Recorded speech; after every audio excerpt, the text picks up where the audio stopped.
السلام علیکم۔ آج ہم اردو کتاب کلاس ہفتم کی پہلی نظم حمد پڑھیں گے، جو کہ مظفر وارثی کی لکھی ہوئی ہیں۔ نظم شروع کرنے سے پہلے سب سے پہلے الفاظ معنی دیکھتے ہیں۔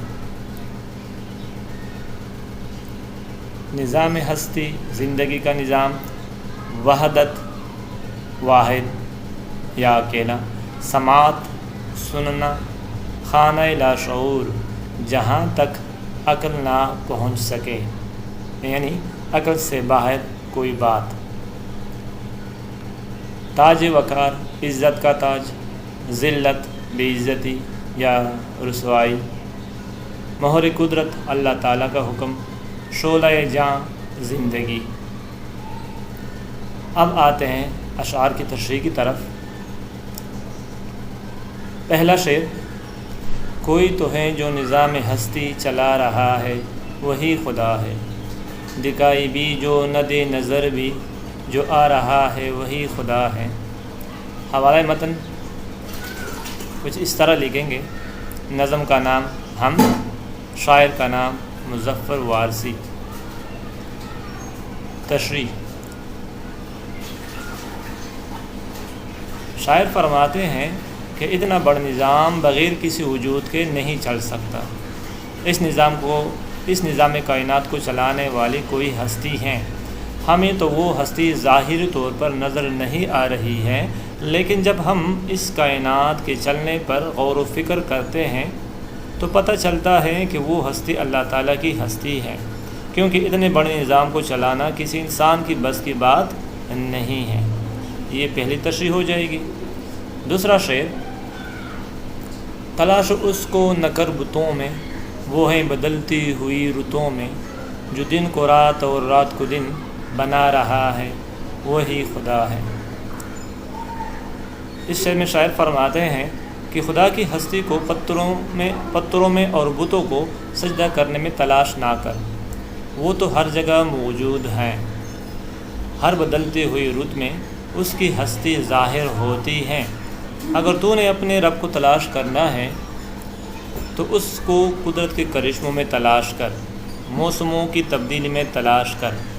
رات کے بعد دن کا آنا بھی اس بات کی نشاندہی کراتا ہے کہ اللہ تعالیٰ کی ذات ہر جگہ موجود ہے۔ یہ دوسری تشریح ہو جائے گی۔ تیسرا شعر، نظر بھی رکھ کے سماعتیں بھی، وہ جان لیتا ہے نیتیں بھی، جو خانہ لا شعور میں جگمگا رہا ہے، وہی خدا ہے۔ شاعر اس شعر میں اللہ تعالیٰ کی صفات کا ذکر کرتے ہوئے فرماتے ہیں کہ اللہ تعالیٰ ہر چیز کو سنتا اور دیکھتا ہے۔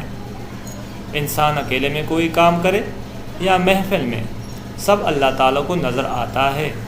انسان اگر کوئی کام دکھاوے کے لیے کرتا ہے، اللہ تعالیٰ وہ بھی جانتا ہے، یا کوئی کام خالص اللہ کی رضا کے لیے کرتا ہے، اللہ تعالیٰ وہ بھی جانتا ہے، کیونکہ اللہ تعالیٰ انسان کو اس کی شے رگ سے بھی زیادہ قریب ہے، اور اللہ تعالیٰ وہاں بھی اپنی موجودگی کا احساس دکھا رہا ہے جہاں انسان کی سوچ بھی نہیں پہنچ سکتی۔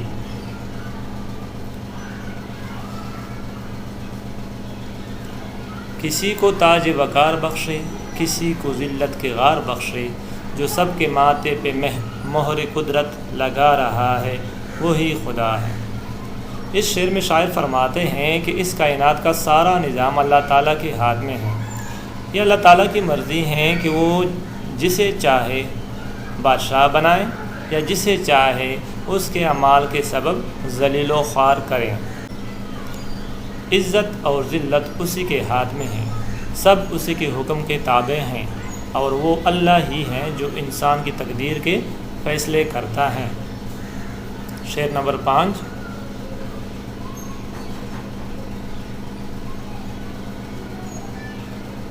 سفید اس کا سیاہ اس کا، نفس نفس ہے گواہ اس کا، جو شعلہ جاں جلا رہا ہے، بجھا رہا ہے، وہی خدا ہے۔ شاعر فرماتے ہیں کہ اچائی اور برائی انسان کے ہاتھ میں ہے، اب انسان کی مرضی ہے کہ وہ اچائی کا راستہ اپناتا ہے یا برائی کا، لیکن قیامت کے دن اللہ تعالیٰ انسان سے اس کے اعمال کے بارے میں پوچھے گا، کیونکہ انسان کا نفس اللہ تعالیٰ کی امانت ہے۔ زندگی اور موت اللہ تعالیٰ کے ہاتھ میں ہے، وہ جسے چاہتا ہے زندگی بخشتا ہے اور جسے چاہتا ہے زندگی کا چراغ بجھا دیتا ہے۔ اب آتے ہیں مشق کی طرف۔ پہلا سوال، نظام ہستی سے کیا مراد ہے؟ جواب، نظام ہستی سے مراد اللہ تعالیٰ کا نظام، یعنی اس دنیا کا نظام اللہ تعالیٰ چلا رہا ہے۔ اس نظام کو چلانا کسی انسان کی بس کی بات نہیں۔ سوال نمبر 2، اللہ تعالیٰ کی معرفت کن چیزوں کے ذریعے سے حاصل کی جا سکتی ہے؟ جواب، اللہ تعالیٰ کی معرفت ان کی بنائی ہوئی چیزوں کے ذریعے سے حاصل کی جا سکتی ہے، یعنی سورج کا ظاہر ہونا، رات کے بعد دن کا آنا، موسموں کو بدلنا، ان سب میں اللہ تعالیٰ کی نشانیاں پائی جاتی ہیں۔ یہاں پر میں لکھ لیں۔ سوال نمبر 3، شعلہ جاں جلانے اور بجھانے سے کیا مراد ہے؟ جواب، شعلہ جاں جلانے سے مراد زندگی دینا اور بجھانے سے مراد موت دینا، یعنی زندگی اور موت اللہ تعالیٰ کے ہاتھ میں ہیں۔ آج کا لیسن مکمل ہو گیا۔ تشریحات اور کویشچن آنسر تقریباً مکمل ہو گئے۔ مجھے امید ہے کہ آپ لوگوں کو سمجھ آئی ہوگی۔